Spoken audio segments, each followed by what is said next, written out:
So Buddhist psychology is a bit of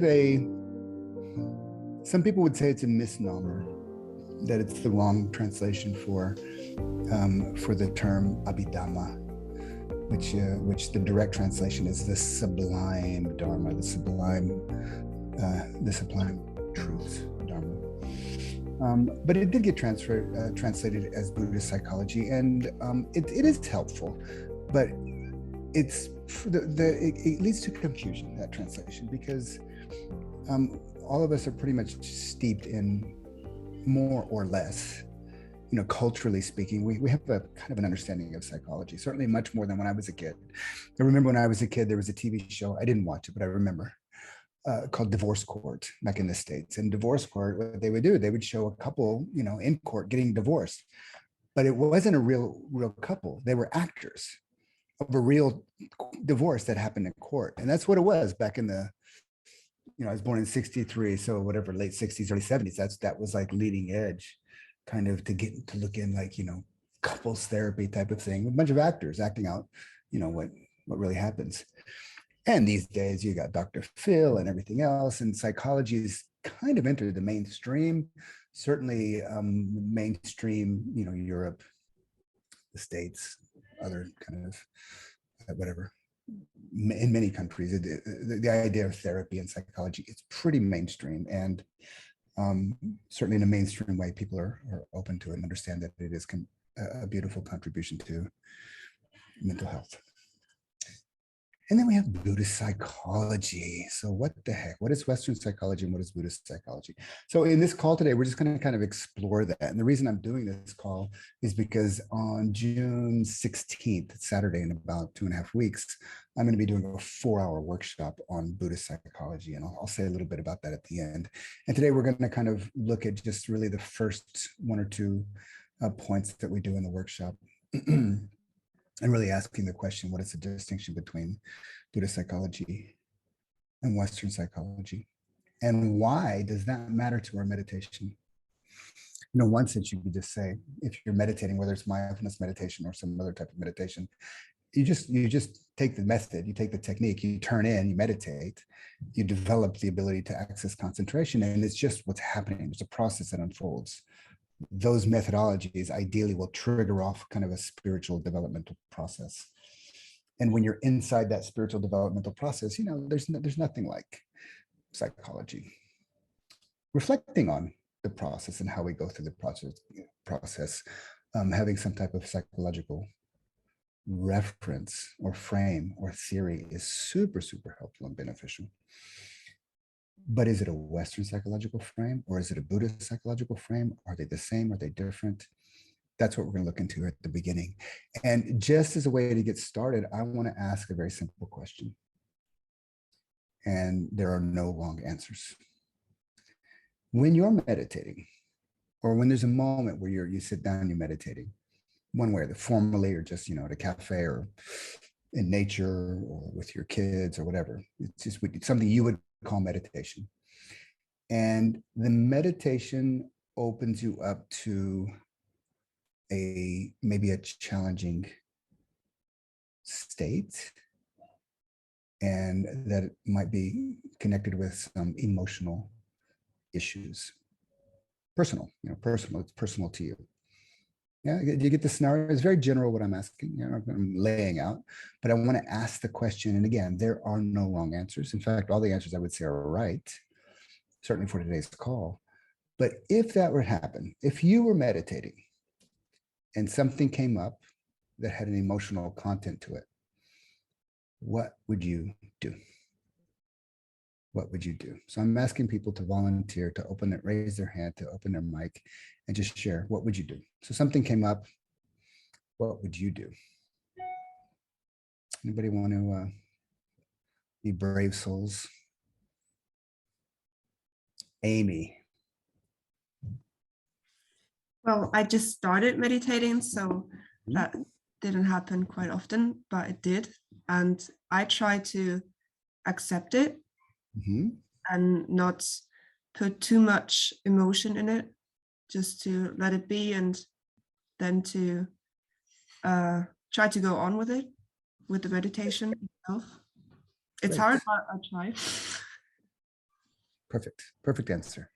Okay, again, there's no wrong answers here. I won't even go into. I just want to kind of get an overview. Anybody else? Would anybody else like to share? What would you do? Yes. What is the name? Deirdre? Yeah, Deirdre. I wouldn't do anything. I'd just carry on. Carry on. Would you just kind of ignore it or let it be, or kind of acknowledge it like you might acknowledge a dog running across your path. Great. Yeah, okay, perfect.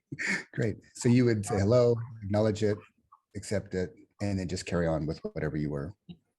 I mean, I might say, yeah, I'll think about that later, or I might just say, well, that's interesting. Perfect. Great. Anybody else? This is great. There's a lot. Yeah, Harriet. And I think I might try to investigate the feeling a little bit. There you go. And so let's say an emotion feeling came up, you would investigate. And what does that mean? You would kind of go into it and explore where that feeling is going? I would be curious as to what it was and perhaps try to reach a note as to what had triggered it. I wouldn't be able to leave it alone otherwise, I think. Let's do Anya first and then Julia. Sorry, Anya. So I would observe it and then go back to the body, like back to the sensations of the body. So it came up as some type of wave or slightly intense. You would observe it and you would anchor back into the body somehow. Yeah. Yeah. I observe it. I try to observe it. It often is strong, so it stays. I observe it and I go back to the breath. Then I kind of notice it again and observe it again. And sometimes it's like a dialogue. Like I see, I feel where it is in my body, like a pain or, and I see it's connected to a certain thought. Then I go back to my breath. And sometimes it lets the sensation of the emotion change. So I once had it like it came up from my stomach where it was like a pain. It came into my heart. Then I had a sort of insight why this is happening, why I feel that way. And I breathed, and then I could let it go. I just accepted, okay, I had this insight, I had this thought, this is like that, and went on breathing. So and the inside, so like a piece of the puzzle from the past fell into place and you understood something? Yes. Okay, great. Because insight, we can use insight in different ways. Just wanted to be clear about how you're using it. Perfect. That's great. Good. So we're starting to get a lot of different answers here, yeah? So like in some cases, some of the answers, if I just generalize or simplify it, simply observe it and then carry on with observing the breath or whatever it was. Observe it, give it some space, acknowledge it, accept it, and then carry on. Others are a little bit more to have a dialogue with it or to go into it to try to understand what is the insight that's waiting for me in that feeling or that emotion, and that maybe even an issue gets kind of triggered, understanding the trigger. So now both of those are kind of two different things. They're both cool and they're both mindful. They're both completely mindful. But those two different directions actually get to very much to the core of what we're going to be looking at tonight.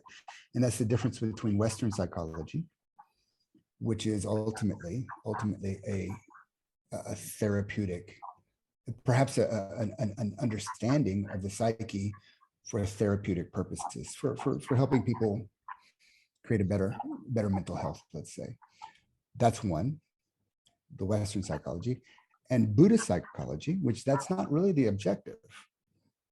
One is working within the sense of self, within the sense of quote unquote ego. And the other one, spiritual technologies, are working to transcend the sense of self, transcend the ego. So if you think of, like, if you just use this kind of metaphor or use the symbology of the Buddha, look at him, he's there, everything is happening in front of his eyes and he's just not moving. He's just, whatever. There are stories of the Buddha on the night of his enlightenment, the armies of Mara, he had these 10 visions to him to try to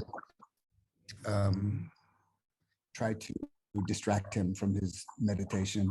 And he just stayed in pure observer, pure observer, pure observer. Everything that arose, tried to distract him. It came, it stayed for a while, tortured him for a while, and it passed away, and he stayed like this. So this is one image of what to do. The other image is the kind of the metaphoric image of Freud. Freud didn't sit like this. Freud sat like this. He sat in a chair where I'm at, and face to face. Did Freud sit face to face with his clients? No, maybe sometimes he did. I don't know. Certainly these days, that's probably more common. But in psychoanalysis, they laid down on the couch. He sat kind of behind them, asked questions, and he just took notes. So these are two different approaches. Western psychology is basically the approach of observing the mind from the outside. Freud is sitting on the outside, talking to the patient and asking the patient, observing what's going on in the patient's mind, but an understanding about the mind or the psyche through a scientific view, the observer, third person observer. The Buddha was, and Buddhist psychology for that matter, is the act of studying the mind from the inside. So you can say that as you begin to awaken in meditation, there are 7 factors that are going to come online, like mindfulness, joy, tranquility, concentration, effort, etc. All of these things will start to rise in the stream of consciousness. Well, that's very interesting. Okay, maybe it is, maybe it's not. Okay, good. Go meditate. And as you meditate at certain points in the developmental process, you start to see these things come online. So how do you know? Well, you go study. You go look, you do this method and see if it arises in the mind. So it's first person perspective. So I just want to give I just want to shift to a very, very simple. Yeah, you see this slide, Buddhist psychology? Okay, good. All right, so, okay, so Western versus Buddhist psychology. Okay, so the objective of Western psychology, so, and I know that there's some psychologists or therapists on this call. So this is a very, very generalization of what is the objective when we do therapy, when I go to therapy, when you go to therapy, or when we work with somebody in a therapeutic way. The objective is simply to create a balanced, healthy, mature sense of self. So we all have a sense of self. Parts of my sense of self, I'm 59, I just turned 59. Parts of my sense of self are very much 59 years old.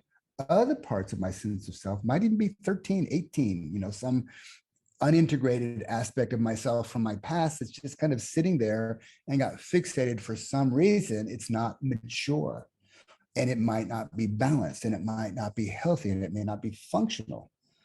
Great. So if I meditate on that stuff, guess what happens? I can bypass it, but it doesn't necessarily become integrated. If I do therapeutic processes, Western psychological therapeutic processes, which there are many, many schools and many, many wonderful therapeutic processes.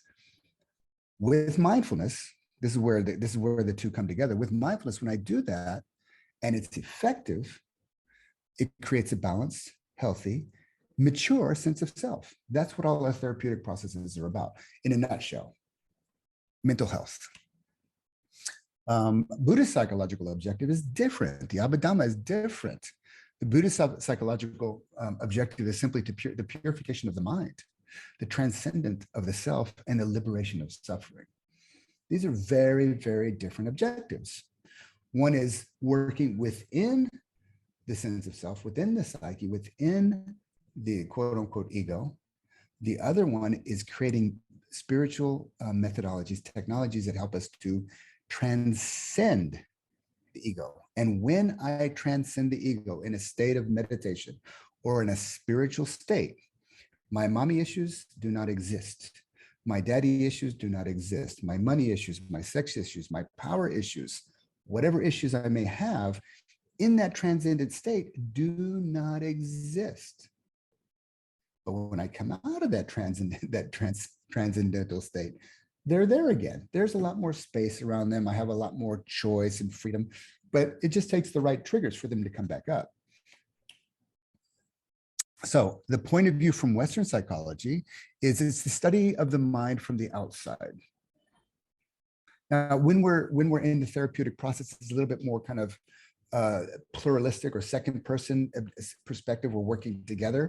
But in a way, I need the therapist, because where the therapist is going to ask me to look, or where the therapist is going to suggest I feel, or where the therapist is going to hold my hand in one way or another to go through what everything inside of me does not want to go through. If I don't have the therapist, it's very hard to get to those issues. The therapist and the therapeutic process help me to orient back to where instinctively I don't want to turn. And that's happening through the study of the mind from the outside, that third person perspective. There's a certain understanding that the psyche is like this, issues are like this, fixations are like this, projections are like that. There's a whole theory behind it. There's lots of theories, in fact.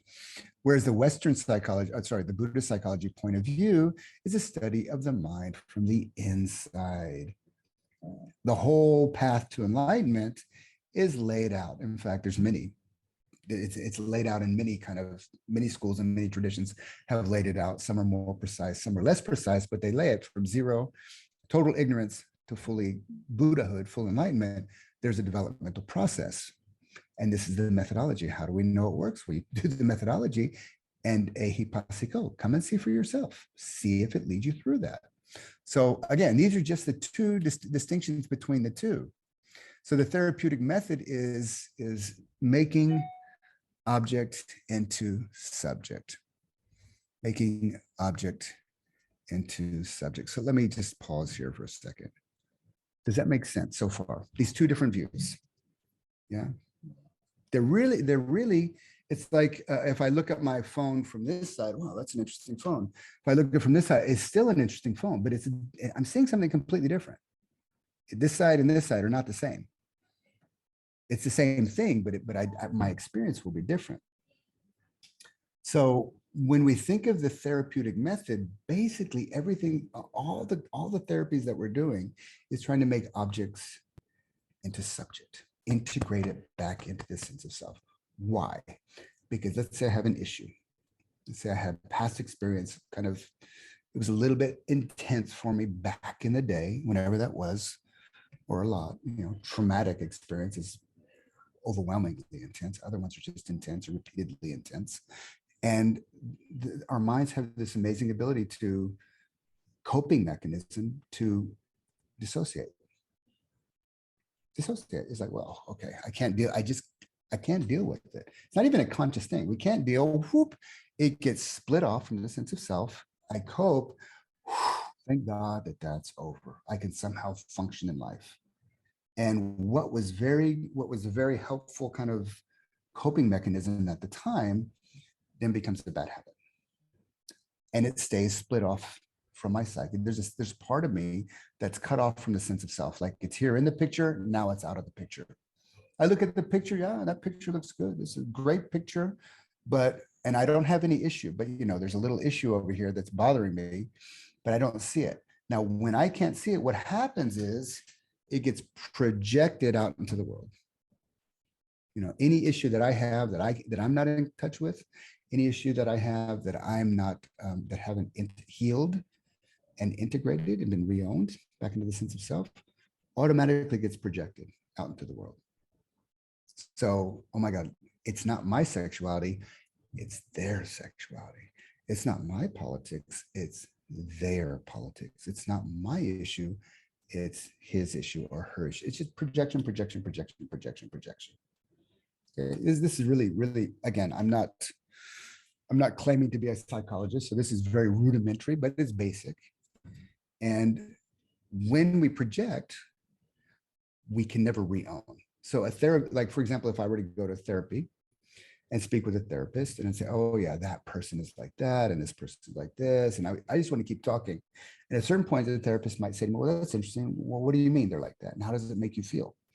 They'll kind of draw me back into some type of holding that which I don't like in the space and direct me back to the part of myself that's been split off and projected.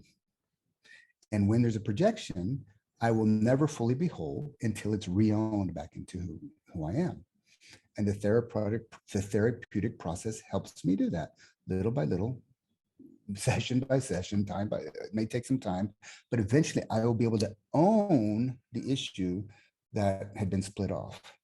And in that sense, what I'm projecting as an object out there in the world, therapy helps me to bring it back into my subjective sense of self. So it's not their issues around sexuality. It's not their issues around money. It's not their issues around power or mommy or daddy, whatever it may be. They're my issues. Yes, it's true that they're also out there. We can hook them on many things. There's many things in the world, but ultimately, it's mine. It's mine. And a healthy therapeutic process, sooner or later, some of these things take time. Sooner or later, it will help me actually to integrate it back in. Once it's integrated back in, yeah, sure, there's something going on over there that's whatever, sexual, but it doesn't bother me any more than anything else, or around money or around power. I become suddenly free. The therapeutic process has helped me make those objects, which were my projections, into a subjective sense of self. How do we do that? We go into the feelings. We go into the emotions. Whatever's coming up, we accept it, we acknowledge it, and then maybe we explore it. We explore the triggers. We explore, wow, what does that mean? And we get an insight. Eventually, sooner or later, we get an insight about our past. Yeah, now that's kind of the therapeutic process. It's completely fine to do that in meditation. Completely fine. But that process is about integrating back into a healthy sense of self. It's more of a therapeutic process that you might be doing by yourself. You know, you've done enough therapy. You opened up an issue once or twice or 3 times, enough times to actually start to work with it on your own. That's what's happening there. That's the therapeutic method. So let me go back to and then we're going to open this up for discussion. So just give me a second. Okay, so.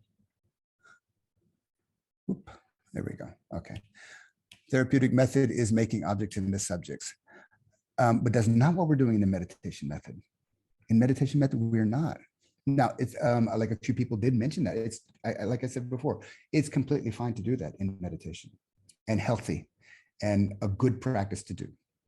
But it's more of a therapeutic, with mindfulness, with a therapeutic process. The meditation method is different. When you study a formal meditation method, I suppose there's some modern, postmodern methods that are different, but let's say classic, traditional meditation methods, the ones that are tried and true over time. Hang on a second. Okay, so therapeutic method is making object into subject. Meditation method is making subject into object. So it is a different method. Now, before I ask everybody what you're doing, and we actually got both answers here, which I suspected would happen. And they're both good. So gold stars for both directions. But in a meditative method, which is also mindfulness, it might be concentration, we're not making objects out there. We're not, how can I say this? I don't want to say don't do this in meditation, because it's good to do in meditation. Remember, the goal of the therapeutic process is to heal and integrate the self, become more mature, more functional, more integrated. There's an emotional freedom in how we relate to the world. The goal of classic spiritual technologies is to transcend the self. And practices that transcend the self, methods that transcend the self, are different. We're not making objects out there into subject. We're not integrating things. We are differentiating from and observing what's arising. We're detaching from experience and observing it as objects in our experience. So when I'm doing a meditation method, if a feeling comes up, which they will, as soon as you just observe the breath for 5 minutes, 10 minutes, and it's all good at the beginning, but then suddenly it might get tight, or suddenly it's hard to breathe, or, and when things get tight, maybe the mind gets a little bit tight, or you get sleepy, or you get drowsy, or doubts coming up, or aversion is coming. All kinds of things happen in meditation. It's like going into a pressure cooker, and the pressure comes on, things come up, emotions will come up.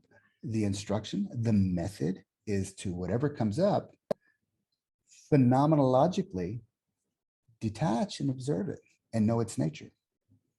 So for example, if an emotion about my mother comes up, An emotion arises. It stays for a while. It maybe tortures me for a little while. It's difficult. It might be pleasant. It might be unpleasant. It could be either way. It stays for a while. And then if I just continue to observe it phenomenologically, it will disappear. It doesn't matter if it's an image of my mother or an image of this piece of cloth that cleans my glasses. It's just phenomena. It's just an image arising, staying for a while, and passing away.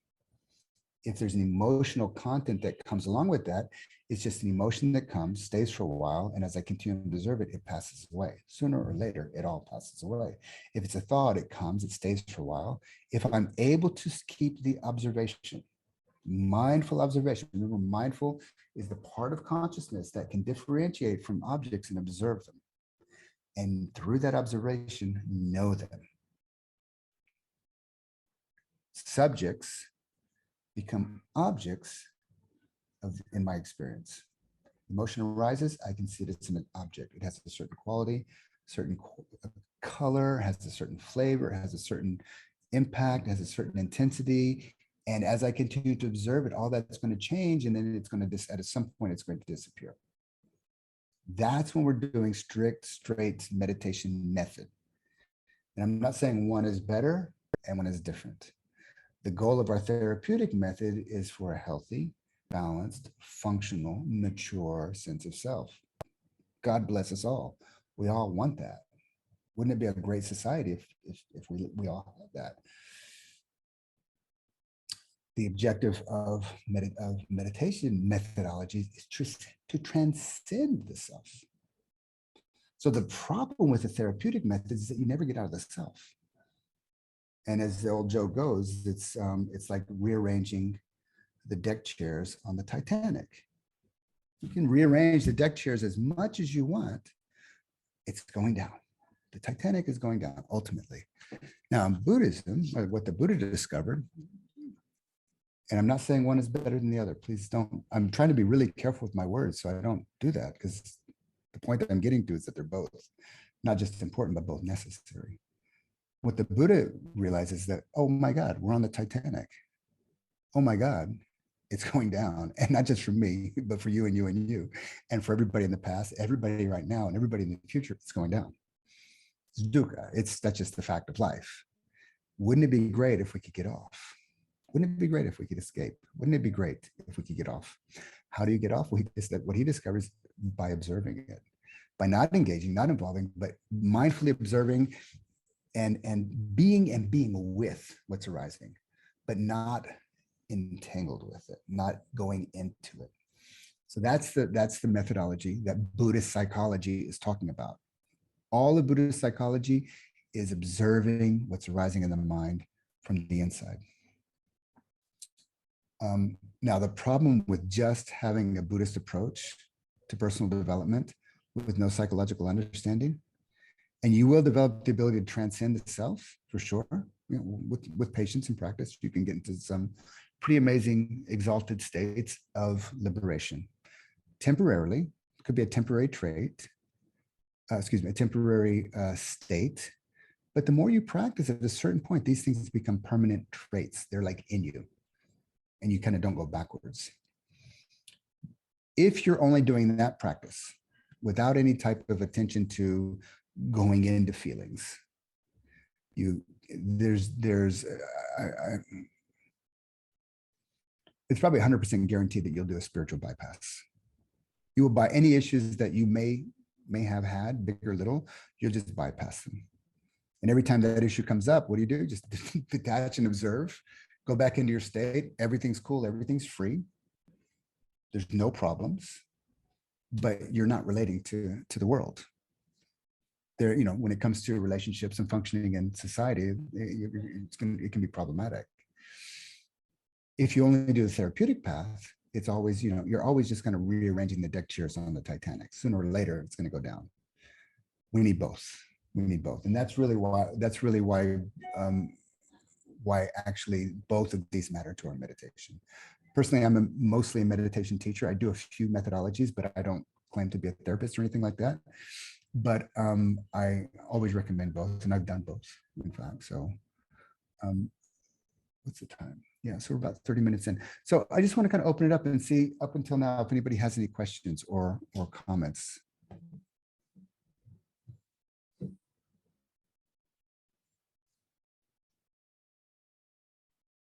We looked at the difference between going into emotions and feelings and the difference between just letting them be and observing them and maybe grounding back into the body. Yeah, Judith. Yeah, what I have found with meditation is the acceptance of myself and the big emphasis on self-love. And what that's done for me is to, no, don't frown. I don't mean that. What was that last bit, Judith? I have so much trouble with words. But in accepting and loving the person I am, the issues that I had, the baggage that I have becomes much easier to look at. It's like, oh, okay, that's just a part of who I am. That doesn't make me a bad person or a lazy person or whatever. Does that make any sense? It makes total sense. So let's say that there's meditative insight. As your practice matures in meditation, the way you see the world will change. Okay. Your relationship to the world would become, in one ways, it becomes more impersonal. In other ways, it becomes super personal because you're just free. You really develop a certain amount of freedom there. That perspective is so beneficial when it comes to working on our psychological issues. Yes. Incredibly beneficial. But if you've practiced in a way that closed down any psychological issue, which is so easy, it's almost guaranteed that we're going to bypass, then it might take a little bit of work to stop bypassing. Okay. But if we flip that, if you're just doing meditation and no therapeutic processes, for some people, the meditation can be so hard and almost re-traumatizing, because meditation is not a picnic. You can do a few things to get into calmness and states of peace and stuff like that, exercise or do yoga and then meditate afterwards. It's usually pretty peaceful, if you kind of spend some energy. But just doing the straightforward meditation where you sit down and try to develop concentration and mindfulness and observe what's arising, that can be intense at times, and the intensity can trigger off some emotional stuff, and just trying to go through that without processing those emotions in some healthy therapeutic way is also problematic. That's why we need both. So both support each other and both complete each other. In fact, personally, I think that again, I'm mostly I shouldn't say mostly a meditator. Before I ever did therapy, I did a lot of meditation. So that's how it kind of worked for me. And when I did start doing therapeutic processes for quite some time, I realized that there was a lot of bypassing going on, and it took me time to find the right bandwidth, because I was working in a completely different bandwidth. And I had good therapists that would say, no, you get over here. Let's start. Don't go anywhere. Stay here. And then I would stay there, and I learned, and then they would help me process stuff. So, but we need both. In fact, the two of them are an extremely complementary method. And here's the key: mindfulness goes through everything. There are types of meditation where there's no mindfulness; it's just concentration or visualization or mantra or something like that.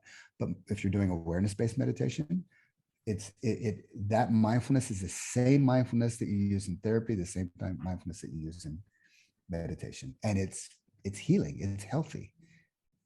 Yeah, Judith. Yeah, I've had a lot of counseling over my life, going through different stages and so on. And what I've found with the meditation is, in re-looking at that, I'm learning so much more than at the time. It really is enriching the lessons that I learned, and kind of helping fit everything together. Yeah, yeah. Great. I mean, what I hear is I hear the integration is coming together. So that's fantastic. Yes. Yeah, Thank you. beautiful. Yes. Yeah, thank you. Would anybody else like to, anybody else have any thoughts or questions? When I meditate, when there's something coming up, I always have the feeling to move something in my body, Okay. and it's hard to Okay. stay still. So that's my first reaction.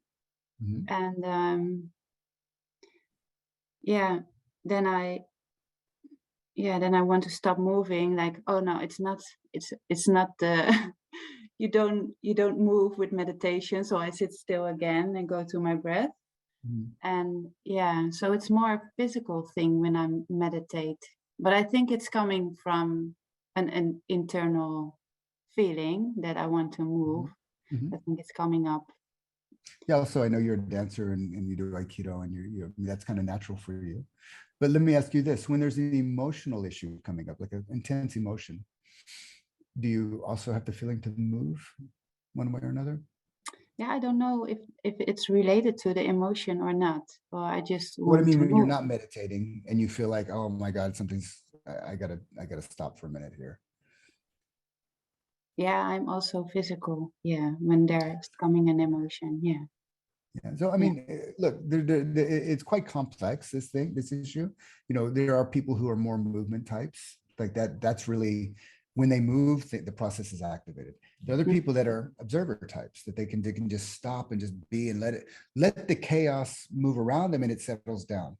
Other people are chaos, so they have to go into the chaos because now they're aligning with the true nature of who they are and the true nature of what's going on. So there's this kind of stillness and movement, you know, on a spiritual principle of stillness, a spiritual principle of movement. So we can go either way, and meditations, and I would say even therapies, can align with both of those. You know, kind of the masculine, feminine, or the yin yang principles. But the main point is, even if we're moving, like in your case, there's movement that is a meditation, and there's a movement that's a therapeutic process. And the main difference is that I'm able to observe what's going on, or I'm to detach or disidentify from what's going on, or I identify with it for the purpose of processing it. Mhm. And that's the main difference. I mean, like Bjorn would probably agree. You know, when because we were comrades back in the day from a long time ago. And we both have a long time spiritual path. The kind of in classic spiritual traditions, the identification is what makes us suffer. So we have to learn how to, one way or another, we have to learn how to disidentify. And you know, one of the best ways is like the Buddha did. You just differentiate it and observe. Wouldn't you say, Bjorn? I usually, when I experience disturbing emotions or something that comes that is kind of overwhelming, like you say, I go quiet, I go still. Yeah, me too. I go still. But on the other hand, I don't really have any experience of Western psychology as professionally, or I never experienced it with a professional therapist. So I can't really speak about that. But I used a quiet space to look to what's going, just to observe, like you said, observe and living many years, there's the same thing coming back. So it's kind of seeing, learning about it over years and years of experiencing it. Yeah, and this, I'm like you. And this also could be a man's thing. You know, men tend to be more kind of, you know, we were hunters back in the day. You know, cavemen, cavewomen, we were out there hunting. So we didn't really need to be, we need a little distance on things to see and to sneak up and to bring home the food for the family. Whereas, you know, and just kind of, I don't know, like evolutionary biology. Whereas the feminine was more like, you know, with the kids and feeling and sensitive and in touch with everything all the time. So there is this kind of, we can't escape our biology in some ways. And also there's just types. There's types, you know, some are the Buddha, you know, it makes total sense that the Buddha, for what he discovered, was a man. It doesn't mean it's only a man's perspective. Don't misunderstand me at all. But that's kind of a, you know, if we look at masculine and feminine as a spiritual principle, The masculine spiritual principle observes everything in the universe. The feminine spiritual principle is everything in the universe. And those two together, that yin yang, makes the totality of experience. So again, we can observe both sides of that spectrum, or we can feel into both sides of that spectrum as well. Does anybody else want to share about which one of these two? What was the question I was asking? Yeah, having kind of laid out these two paths, what do you do mostly in your meditation? Your meditation, either as the tradition you learned or what you're doing intuitively. Are you more kind of going into, anybody here kind of going into the emotions and processing them while you meditate? When there's an emotion which really surprises me in a situation in meditation, then I sometimes think this is a chance to learn something, and then I go in it for a short while to know why I have been surprised. Then Great. I don't, and otherwise I remember when something comes up in meditation, and practicing mindfulness, of course, is like a training for my mind in the meditation too. And then often when I do stuff in the kitchen, I come back to the issue with mindfulness, but not with meditative plans. But then it's easy to go into it because I'm halfway with cooking, and so I'm not fully in it. And then I can look at what's going on here. That's great. That's great. So somebody else mentioned that before. It's like an issue comes up, they'll kind of see it and maybe make a mental note. Okay, I need to look at that later. But then they go back. Or you may even choose, and you're not this experienced meditator, so you may choose, okay, look, I'm going to spend the next 10 minutes just going into this issue. Yeah, again, if it's conscious, you can use both. You can use both methodologies really skillfully as an integrated practice. The one thing I would say is that, no, I'm not going to say that. I'll leave it at this. I'll leave it there. Now, I have a bias towards meditation for the sense that for its transformational aspects. So I was going to say some type of spiritual liberation, even though it always happens in the here and now. There's nowhere to go, nothing to do. At the same time, paradoxically, there is a unfolding process that's bound by in the stream of time, and it can take some time. It takes some time for the mind to become mature to realize that it doesn't take any time, if that makes any type of sense. And doing that without some type of therapeutic methodologies have led to many problems with people. So you should be careful. But I guess it depends. You know what? Here's what I'll say. It depends on what you're really, really interested in. What is more important for you? To be free or liberated, whatever that means, through awakening, or to be healthy, integrated, and functional, whatever that means. They're both important, super important. Before Western psychology came along, there was only liberation. Your only way out of this mess of being a human was to be spiritually liberated. That was it. That was the only way off this kind of wheel of samsara. But as psychology came along, we realized that the wheel, yeah, sure, the Titanic's going down, but you can actually be a healthy, mature, integrated human being. So just, I guess what I could finish off with, I have a couple of announcements to make here right at the end, but what I want to finish off with is, it's okay when you're quote unquote meditating, whether it's moving meditation or walking in nature or walking your dog, or sitting down doing a formal meditation practice, or going to therapy, or journaling is a therapeutic process, or doing art is a therapeutic process, or hanging out and having really deep conversations with your best friends, sharing in an open-hearted, kind of vulnerable way. It's all good. It's all developmental. It's all becoming more of who we can become. When those two processes are clarified And maybe even to say they're separate is wrong, but when they're clarified that when you're doing this, you're doing this, when you're doing this, you're doing that, it makes them more effective. Like if you go to therapy and you're mixing meditation, the therapy is not going to work that great. It's going to work, but it's going to be mixed with something. When you do meditation and you're mixing it with some type of therapeutic processing, all good, but the meditation, the effectiveness of the meditation will be diminished. So having a clarity of separation of those two things is super important.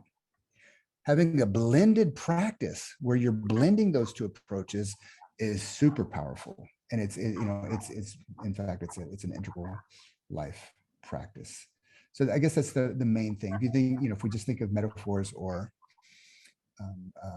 symbology, you've got the Buddha and you've got Freud, or if you prefer Jung or whoever, pick your therapist, your favorite therapist. Those two kind of iconic metaphors are like sacred symbols of human development, and they're not the same, but they're a powerful combination, and they're both important. Oh, and I guess the most important thing I should say here, right at the very end, is that mindfulness is in both. They're both mindful activities. Why? Because personal growth, human development, emotional, psychological, spiritual growth and development only happen in the present moment. They don't happen in the past. They don't happen in the future. Our process only unfolds spiritually or therapeutic or psychologically. It only unfolds in the present moment. Mindfulness is the core technology, whatever you call it. Mindfulness is the core method, the core practice that brings us into that process. It activates our unfolding process every time we take a moment to be mindful, whether it's mindful on the therapeutic path or mindful on the meditative path. And with that, I hope that this workshop brought you some benefit and that it leads you forward in your own spiritual and psychological development towards integration, health, and happiness. And that's it, everybody. Thank you all very much.